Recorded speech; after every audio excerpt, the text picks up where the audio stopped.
Hello, in this video I'm gonna show you how you can take high-resolution 50 megapixel photos on your Motorola Edge 40.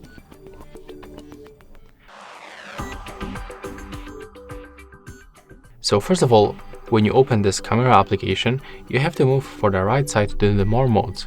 Then select Ultra Resolution mode. Right now, hold your phone steady, try to catch focus, and click on the shutter.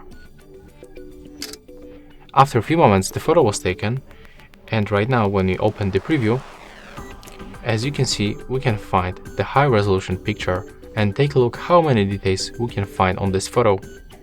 It's all thanks to this high-resolution mode. So yeah, that's how it looks on the Motorola Edge 40. Hope you like it.